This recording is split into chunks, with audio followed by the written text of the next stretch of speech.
अस्सलाम वालेकुम नाज़रीन, 3 में खुश आमदीद। ज़ुबैर अली ख़ान साहब और असद चौधरी साहब हमारे साथ मौजूद हैं। 2-3 अहम चीज़ें हैं आज जो कुछ वाक़यात रुनुमा हुए हैं, और इसके अलावा जो बैकग्राउंड में कुछ इन्फॉर्मेशन है वो आपसे इस वीडियो के अंदर हम शेयर करेंगे। और बेसिकली यही है कि पाकिस्तानी सियासत में क्या हो रहा है, और ख़ास तौर पे जो PTI की सियासत है, इमरान खान के हवाले से जो उनकी रिहाई का मामला है, उनके साथ मुज़ाकरात का मामला है, उसके अलावा हुकूमत के ख़िलाफ़ उनकी जो तहरीक का उन्होंने ऐलान किया हुआ है उसकी क्या अब शक्ल निकलेगी। और आज अलीमा ख़ान की गुफ्तगू भी अहम थी। उसके अंदर उन्होंने एक ऑफ़र की बाकायदा तौर पर ऑन रिकॉर्ड, और ये भी एक पहली चीज़ हुई है, तो इसके ऊपर भी हम बात करेंगे। और आने वाले दिनों में जैसे अब ये एक थ्योरी आई थी, और ज़ाहिर है थ्योरी जब आती है, जब वो इनिशिएट होती है तो उसके ऊपर पूरा प्लान बना होता है। वो यही थी कि ये जो मखसूस नशिस्तों वाला मामला है ये भी हो जाएगा, और उसके बाद फिर PTI के जो MNAs हैं उनके डीसीट होने के हवाले से ये बहुत पहले इंसार अब्बासी साहब ने ये खबर दी थी कि, और उसमें कहा गया था खबर के ज़रिए बेसिकली वो एक प्लान सब अनफोल्ड करते हैं उसको, कि अगर PTI ने अपने मामला ठीक ना किए तो 9 मई के जो मुकदमात हैं उसमें बहुत से लोगों की जो PTI के अरकान पार्लियामेंट हैं उनको सज़ा हो जाएगी, और जब सज़ा होगी तो वो नाअहल हो जाएंगे और वो डी-सीट होंगे। तो उस सीट के ऊपर दोबारा से फॉर्म 47 टाइप का इलेक्शन करवा के वहाँ पे भी PTI की नशिस्तें कम हो जाएँ, ताकि आगे फर्दर अगर कोई चीज़ें करनी हो, तरमीम करनी हो, तो उसमें आसानियाँ हों। तो उसके ऊपर भी बात करेंगे कि क्या वहाँ उस नहज पे बात पहुँचेगी, उससे पहले कुछ इंटरवेंशंस हो जाएंगी जिसकी कोशिशें जारी हैं।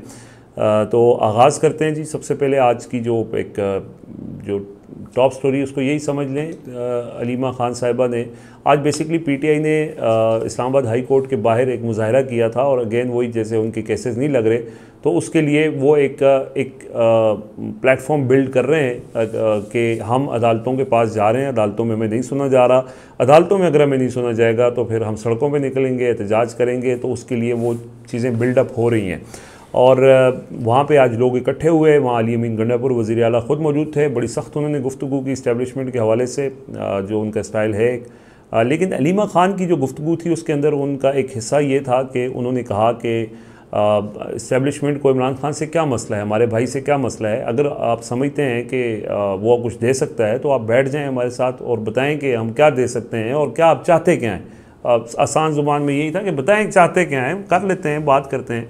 ये उनकी तरफ से उस वीडियो पैगाम के अंदर तासुर यही था। ज़ुबैर साहब ज़रा इसके ऊपर बताएं कि ज़ाहिर चाहते क्या हैं वो तो सबको पता ही है, तो ये जो बयान है क्या इसको एक लचक समझा जाए, सियासी लचक समझा जाए? अलीमा ख़ान की तरफ से ये बयान आना जो एक हार्ड लाइनर है, और इस वक्त जो सूरत हाल है वो यही है कि पूरी पार्टी की कोशिश है कि अलीमा ख़ान को मैनेज कर लिया जाए। तो अलीमा ख़ान किस तरह की गुफ्तगू को इसको ज़रा एक्सप्लेन करें। देखिए, मैं नहीं समझता कि ये अलीमा ख़ान की तरफ से कोई बड़ा नॉर्मल वो है गुफ्तगू है, या वो कोई मामलात को बेहतरी की तरफ लेके जा सकती हैं। जिन लोगों ने अलीमा ख़ान को कवर किया है, आप भी ज़ाहिर है अलीमा ख़ान को बड़े करीब से, जितना PTI को आपने कवर किया है, तो अलीमा ख़ान की जिस तरह की गुफ्तगू होती है आपको भी पता है कि वो कॉन्टेक्स्ट जो है ना वो उस तरीके से शायद उनकी गुफ्तगू से वाज़ेह नहीं होता। जो बात वो अक्सर जो समझाना चाह रही हों, अब तो खैर बहुत बेहतर हो गया है जब से ये इमरान खान साहब जेल में गए हैं और उनके पैगामात वो बाहर आकर बता रही हैं। बुनियादी तौर पर उस गुफ्तगू के अंदर अलीमा ख़ान साहिबा ने अपने गुस्से का इजहार किया है, और जो उनको बैक डोर धमकियाँ दी जा रही हैं वो उन्होंने एक तरह से कैमरे के सामने आकर एक पॉलिटिकली स्मार्ट मूव आप उनको कह सकते हैं, कि उन्होंने ये कहा कि भाई अगर आप लोग जो धमकियां दे रहे हैं, जो हमें डरा रहे हैं या हमें हमारे रास्तों में रुकावटें डाल रहे हैं। देखिए, अलीमा ख़ान की तो गाड़ी उलट जाएगी, और हाँ गाड़ियाँ उलट जाएंगी, इमरान खान को हम नहीं छोड़ेंगे, वो उसको हम मार देंगे, मतलब धमकियाँ। फिर इमरान खान के साथ उनकी मुलाकात करने की भी इजाज़त उनको नहीं दी जाती, तो ये भी एक तरह से उनको रुकावटें हैं। तो अलीमा ख़ान ने उस गुस्से का इजहार किया है कि आप चाहते क्या हैं, आप आए ज़रा सामने आकर बात करें ना, ये धमकियां देने का तो कोई फ़ायदा नहीं है ना। अगर आप कोई बात करना चाहते हैं, कोई आपको नज़र आती है कि कोई ऐसी चीज़ है जो कि इमरान खान आपको दे सकते हैं, तो खुलकर बात करें। तो इसमें तो उन्होंने ये बात बताने की कोशिश की है। अब देखें, इमरान खान साहब से ना मुसलसल ये चीज़ कही जा रही है, और उनसे ये मुतालबा पहले दिन से था। पहले तो DGISPR साहब ने अपनी प्रेस कॉन्फ्रेंस के अंदर कह दिया था कि जब तक माफ़ी नहीं मांगी जाएगी तब तक कोई रिलीफ नहीं है। अब वो माफ़ी जो है ना वो सॉफ्ट अपॉलॉजी में कन्वर्ट हो चुकी है और वो ये चाहते हैं कि आप सॉफ्ट अपॉलॉजी कर लें, 9 मई से ला ताल्लुकी का ऐलान कर दें और ये कह दें कि ठीक है 9 मई अगर हो गया है तो इदारे को माफ़ करके आगे बढ़ना चाहिए। ये एक सॉफ्ट अपॉलॉजी की डिमांड है इमरान खान से या पीटीआई से या उनकी बहनों से। तो इमरान खान का जो गुज़िश्ता रात जो ट्वीट आई है उसके अंदर सबसे पहले वो एक ही बात कर रहे हैं कि 9 मई की सीसीटीवी फुटेज जिन्होंने चुराई है वही उसके ज़िम्मेदार हैं, सीसीटीवी फुटेज सामने ले आए। इमरान खान इस चीज़ को इदारा जान छुड़वाने के लिए तैयार है कि 9 मई से जान छुड़ा दी जाए। इमरान खान अब 9 मई से इतनी आसानी से जान नहीं छुड़वाने देंगे, क्योंकि 9 मई आप एक चीज़ को याद रखें कि 9 मई का आगाज़ इस्लामाबाद हाई कोर्ट से होता है, जब साबिक वज़ीर आज़म को गिरबान से पकड़कर गिरफ़्तार किया जाता है, उनकी तज़लील की जाती है, उनकी तज़ीक़ की जाती है, ड्रोन कैमरों के ज़रिए फुटेज बनाई जाती है, वो तमाम टीवी चैनल्स को जारी की जाती है, फिर उसके बाद इमरान खान की 2 दिन बाद रिहाई होती है। तो इमरान खान क्या वो तज़लील और तज़यीक़ और वो सारी चीज़ें अपनी भूल जाए और कहे जी सॉफ्ट अपॉलॉजी है? इस तरह तो मुमकिन नहीं है। तो बुनियादी तौर पर मैं नहीं समझता कि अलीमा ख़ान ने कोई सॉफ्ट सिग्नल दिया है, बल्कि अलीमा ख़ान ने ये कहा है कि मैदान में है। ठीक है, जो डराते हैं, जो धमकाते हैं, जो धमकियां आप दे रहे हैं, वो धमकियां छोड़ें और मैदान में है। ठीक है। अच्छा, मैं इसमें जैसे आपकी तरफ आने से पहले एक छोटी सी इन्फॉर्मेशन या ख़बर शेयर करूं। वैसे तो पुराना वाक़या है, ये तो पिछले हफ्ते का है। बैरिस्टर गौहर साहब जो शाह महमूद कुरैशी से मिलने गए थे, तो पहले उनकी एजाज़ चौधरी से मुलाकात हुई। एजाज़ चौधरी से मुलाकात उनकी बहुत स्मूथली हो गई थी, लेकिन फिर जब शाह महमूद कुरैशी से वो मिलने गए तो उनको रोक दिया गया था, उनकी मुलाकात नहीं होने दी जा रही थी। फिर ज़राए ये बताते हैं कि बैरिस्टर गौहर ने एक फ़ोन किया और उसके बाद फिर उनकी मुलाकात शाह महमूद कुरैशी से करवा दी गई। शाह महमूद कुरैशी के साथ उनकी जो डिस्कशन हुई, वहाँ हमें जो इस डिस्कशन से चीज़ें सामने आई हैं, ज़राए ने ये कोट किया है कि उन्होंने बैरिस्टर गौहर ने अपने कंसर्न्स का इजहार किया है और एक तो शाह साहब से उन्होंने गाइडेंस भी ली सारे मामले पे। बहुत डिटेल, चूँकि वो मीटिंग हुई थी उसके और भी डिटेल्स हैं, लेकिन मैं क्विकली एक वो बता देता हूँ कि जो बातचीत हुई वहाँ पे वो ये हुई कि बैरिस्टर गौहर ने उनको इस बात के ऊपर कन्विंस करने की कोशिश की कि अब जो मसला है ना वो सिर्फ़ और सिर्फ अलीमा ख़ान और उनकी गुफ्तगू का है और कैसे हम इसको हल कर सकते हैं या उनकी इसमें नरमी ला सकते हैं। जी, तो उनसे यानी उन्होंने रहनुमाई ली। अच्छा, शाह महमूद कुरैशी साहब का भी इस बात पे उनके मुतालिक इत्तफ़ाक़ था, लेकिन उन्होंने ये कहा कि चूँकि मैं भी इस मरहले से गुज़र रहा हूँ, इमरान खान की वो बहनें हैं, सियासी फिगर वो नहीं है, पार्टी का ओहदा उनके पास कोई भी नहीं है, लिहाजा जो पार्टी सतह पे जो बातचीत हो रही है उसके अंदर उनकी जो गुफ्तगू है उसको सियासी अमल का हिस्सा ना तस्वर किया जाए और इसमें आपको इतना ज़्यादा बॉदर करने की ज़रूरत नहीं है कि अगर वो गुफ्तगू करते भी हैं कोशिश आप ज़रूर करें। और शाह साहब ने फिर शाह महमूद कुरैशी साहब ने उनको ये कहा कि जितने भी लोग हैं, और क्योंकि उससे पहले शाह महमूद कुरैशी की साद रफ़ीक से भी मुलाकात हो चुकी थी, तो उन्होंने कहा कि मुस्लिम लीग नून के अंदर जो सीनियर लोग हैं और जो संजीदा लोग हैं उनके साथ आप वैसे अपनी मरासिम में जो बातचीत है उसको बढ़ाएं, क्योंकि ये जो 9 मई में जो मुझे बात ये इसलिए याद आई और मैंने समझा कि इसके ऊपर ये बात करूं। ज़ुबैर साहब ने कहा कि 9 मई से जान छुड़वा दी जाए, शायद इस्टेब्लिशमेंट को भी ये लगता है कि ये मामला अब वंस फॉर ऑल सेटल हो जाए, लेकिन नून लीग इसके अंदर बड़ी रुकावट है क्योंकि मरीम नवाज़ साहिबा की गुफ्तगू मुसलसल 9 मई के हवाले से ही रहती है। तो वो उन्होंने भी ये कहा कि मुस्लिम लीग नून के हलकों से भी उनके साथ भी आपकी इंगेजमेंट रहनी चाहिए और ख़ास तौर पर जो इस वक्त जो रुकावट है बड़ी मुज़ाकरात के दरमियान वो मुस्लिम लीग नून की हुकूमत है।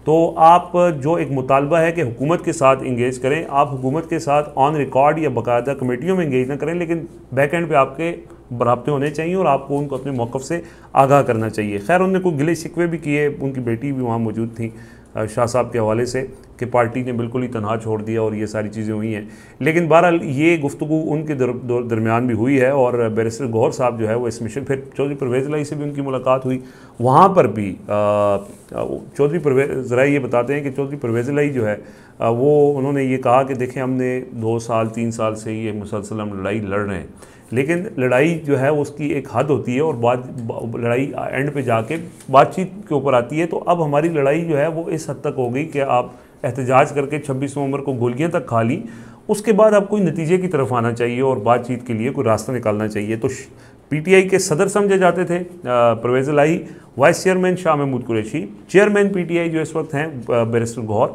ये तमाम लोग और बाकी अली अमीन गंडापुर हिमसेल्फ, ये तमाम लोग इस बात पे कन्विंस्ड हैं कि अब कोई सियासी रास्ता निकालना चाहिए और इसमें अगर कोई रुकावट है तो वो समझते हैं उनके मुताबिक वो अलीमा खान है। तो मैं सिर्फ ये एक चीज़ शाह महमूद कुरैशी भी ये समझते हैं, जो वाइस चेयरमैन थे, सदर भी ये समझते हैं, जो सदर थे, जो अभी मौजूदा चेयरमैन है वो भी ये समझते हैं, लेकिन वो जो अडयाला जेल में बैठा हुआ है ये सारा अलीमा खान के सिर डालने के बजाय उनको कायल करने की कोशिश करें। वो जो नहीं समझते कि वो नहीं कंप्रोमाइज़ करने के लिए तैयार। और बाय द वे शाह साहब जो हैं वो 9 मई के बाद भी कुछ दरमियानी रास्ता निकालने के लिए मुतहरिक थे। उन्होंने जेल में भी गए और लोगों से मुलाकातें की। इमरान खान के हाथ में प्रेस कॉन्फ्रेंस के उठा लिए गए। चौधरी साहब बिल्कुल, बहुत शुक्रिया रिजवान भाई। देखें मुख्तलिफ पोर्शंस हैं। हाँ। मेरे 2 पॉइंट्स जिसके ऊपर मैं बात करना चाह रहा था वो दोनों आपने डिस्कस किए हैं। अच्छा, एक तो देखें जो जान छुड़वाने का मामला है 9 मई से, तो ऑब्वियसली किसी ना किसी लेवल पे जाके किसी ना किसी तरीके से आपने वे आउट तो निकालना है ना। पाकिस्तान की सबसे बड़ी पॉलिटिकल पार्टी और उसका जो सरबराह है, जो बानी है उस पार्टी का, आप उसको कैसे कॉर्नर करके और कहें कि मुल्क के मामला जो है हम एक तवील अरसे तक चला लेंगे, तो ऐसा मुमकिन नहीं है। पाक भारत कशीदगी हो गई, पाकिस्तान ने भारत को एक इबरतनाक किस्म की शिकस्त भी दे दी। उसके बाद ज़ाहिर है कुछ सेंटिमेंट्स चेंज हुए और लोगों ने बड़ा अप्रिशिएट किया, जिसको किसी हद तक मैं समझता हूँ कि थोड़ा सा मिस इंटरप्रेट भी मुख्तलिफ जो हमारे तज्जियाकार हैं वो उनकी जानिब से किया जा रहा है। और वो जिस तरह रख के सोचते हैं कि बस शायद अब इमरान खान की पॉपुलैरिटी जो है वो ख़त्म हो गई है वगैरह वगैरह, कई बातें की जा रही हैं, तो वो तासुर जो है उतना ठीक नहीं है। अलीमा खान साहबा की जो गुफ्तगू है ना आज की वो किसी पीटीआई रहनुमा की गुफ्तगू नहीं है, वो एक बहन की गुफ्तगू है अपने भाई से मुतालिक। ये आप उनकी गुफ्तगू सुन लें, वो दोबारा आप उनका वो जब गुफ्तगू सुनेंगे ना तो वो आके कह रही हैं हमारे भाई, हमारा भाई, हमारा भाई।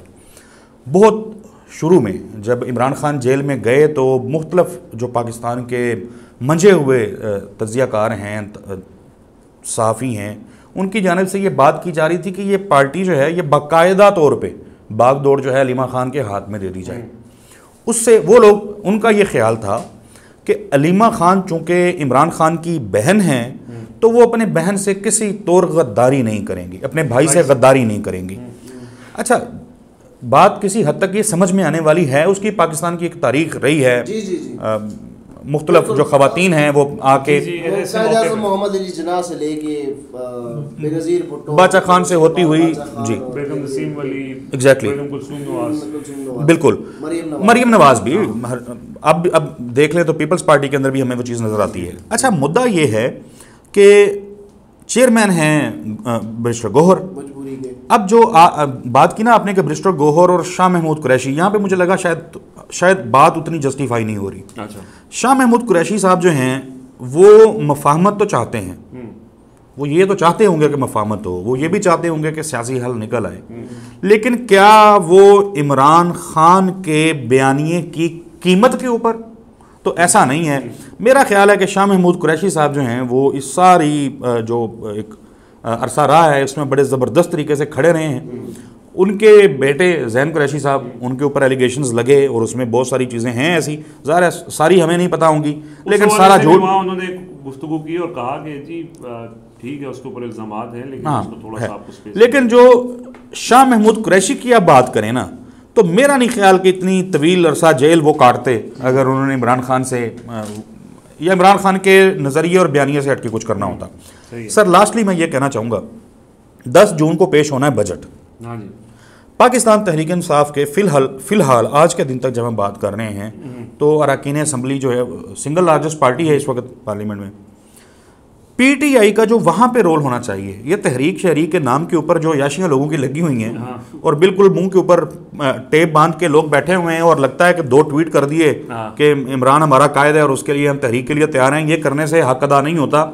मेरे हिसाब से जो सबसे अहम काम है वो ये है कि 10 जून को जो पेश होने वाला बजट है उसमें पाकिस्तान की आवाम को लेकर के हज़ार मसाइल हैं, हज़ार मसाइल हैं, हमारे इतने इशूज़ हैं। असल इशूज़, असल अवामी कौमी इशूज़, उसके ऊपर पाकिस्तान तहरीक इंसाफ की क़यादत या अरकान पार्लियामेंट की जो खामोशी है वो मुजरिमाना खामोशी है। आपने किसी तहरीक के अंदर जाना है, आपने तहरीक की तैयारी करनी है, तो क्या आप समझते हैं कि आप पाकिस्तान तहरीक इंसाफ के कारकुनान को लेकर सड़कों पर निकलेंगे और सब कुछ फतह कर लेंगे? तो पॉसिबल नहीं है। पाकिस्तान का जो आम आदमी है, पाकिस्तान का मजदूर तबकात जो है, पाकिस्तान के मिडिल क्लास जो है, जब तक आप उसको एड्रेस नहीं करेंगे, आप उसके लिए नहीं बोलेंगे, उसके हकूक के लिए नहीं बोलेंगे, वो जो रोजाना की अजियतें बर्दाश्त कर रहा है, जिस तरीके से अपनी रोटी पानी रिज़्क पूरा कर रहा है, बच्चों की फीसें और दवाइयां पूरी कर रहा है, और जिस किस्म की अफरा तफरी पाकिस्तान के अंदर चल रही है, जो इंसाफ का निज़ाम जिस तरीके से मुल्क का तबाह हुआ है, उन मामलात के ऊपर पाकिस्तान तहरीक इंसाफ के पार्लियामेंटेरियंस एड्रेस नहीं कर रहे। तहरीक, मैं दावे से कह सकता हूं, मैं चैलेंज करता हूं कि कोई तहरीक उस वक्त तक खड़ी नहीं हो सकती जब तक पाकिस्तान के आम आदमी के मसाइल के ऊपर पाकिस्तान तहरीक इंसाफ के पार्लियामेंटेरियंस नहीं बोलेंगे, पार्लियामेंट के अंदर जाके उसके ऊपर आवाज़ नहीं उठाएंगे।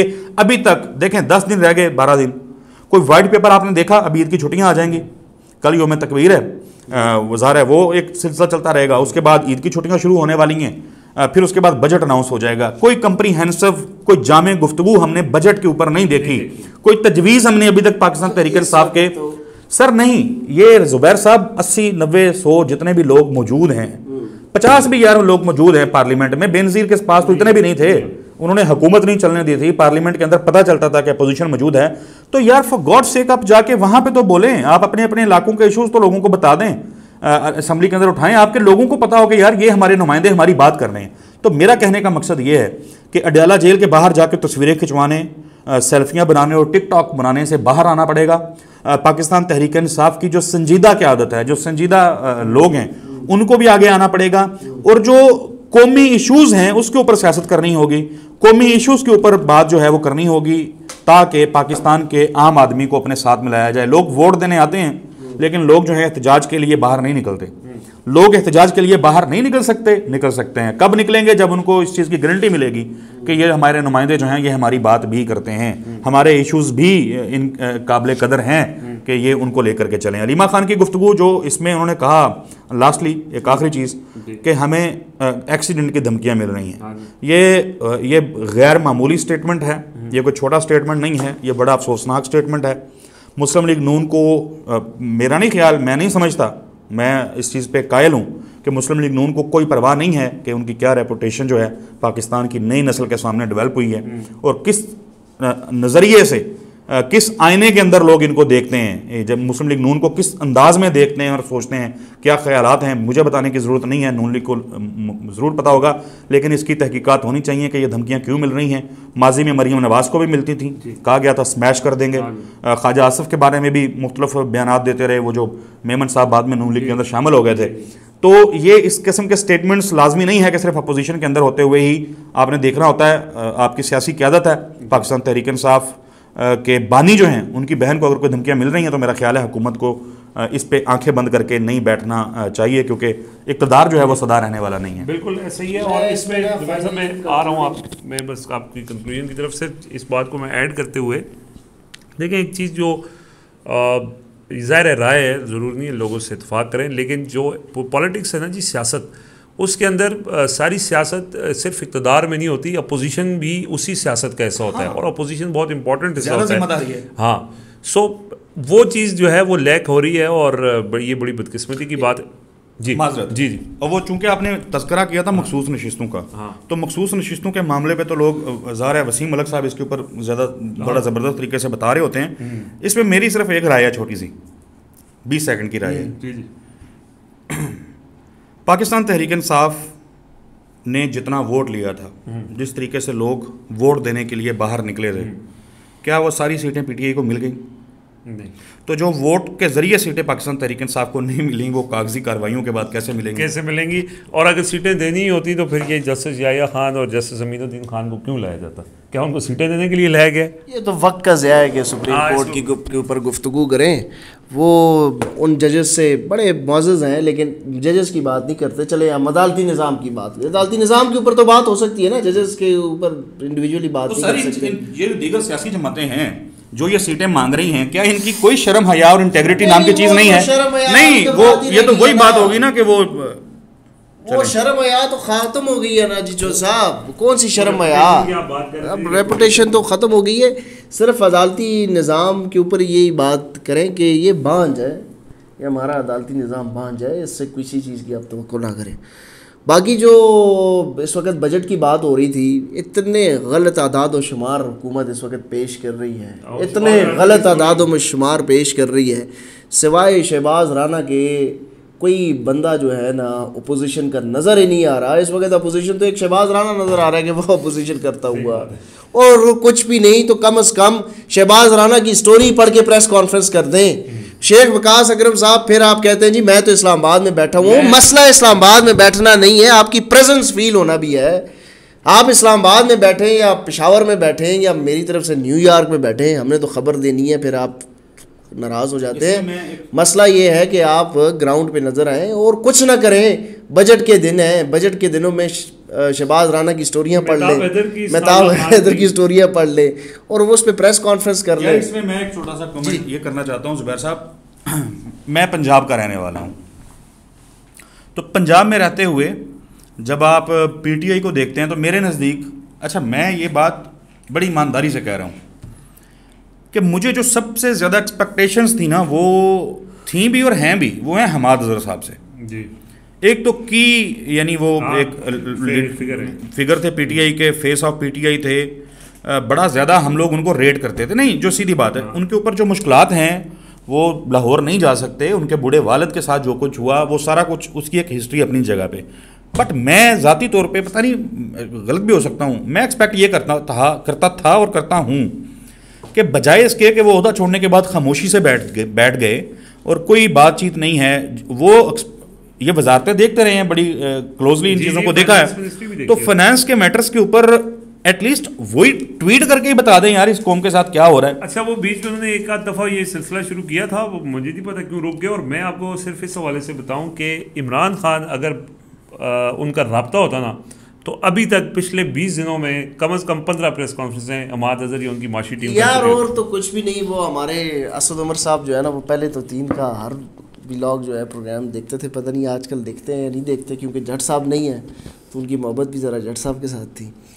तो असद उमर साहब ने पहले बताया था कि मईशत बेहतर हो रही है, तो अब ज़रा लोगों को बता दें मईशत की क्या सूरत हाल है जो अदाद व शुमार गवर्नमेंट पेश कर रही है, वो असद उमर साहब भी बता दें। छोड़े अपोजिशन को, क्या हमने पीटीआई से ही तवक्कुआत लगाए रखनी है, वो तो ज़ेर ताब है ना, वो तो किसी मखसूस वजह से ज़ेर ताब आ गए तो चलें छोड़ें। तो ये लोग तो कम से कम एटलीस्ट मैदान में तो आए। जो है वो वॉक्स पॉप करने के लिए गया पब्लिक के अंदर और उसने जाके किसी दुकान पे खड़े होकर ऐसे ही, जिस तरह ज़ाहिर है मुख्तलिफ साफ़ी शरारतन कह देते हैं, तो उसने कहा जी महंगाई तो मुक गई है ना जी, महंगाई तो हल हो रही है ना। अच्छा, वो यहाँ पे एक बुजुर्ग बैठे हुए थे जिनकी उम्र जो है वो 85 से 90 साल के करीब थी, वो दुकानदार नहीं थे, अच्छा संबाडी जो गाहक थे या पास खड़े हुए थे।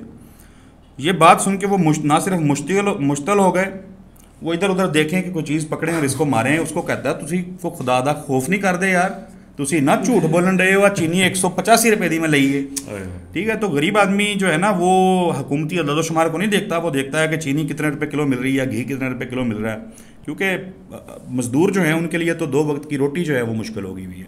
अल्लाह रहम करे जी। ये चीज़ें हैं, रियल इशूज़ हैं और इस रियल इशूज़ के ऊपर ज़्यादा से ज़्यादा बात होनी चाहिए। एटलीस्ट 3 के प्लेटफॉर्म से हम कोशिश कर रहे हैं कि इन सारी चीज़ों को हाईलाइट करें। नहीं, हम तफसील से बताएंगे, हम एक एक करके खोलना शुरू करेंगे इंशाल्लाह। बजट की बात हो रही है ना, तो ये 3 के बजट में 3 माइक भी जो है ना वो अप्रूव करवा लें आज।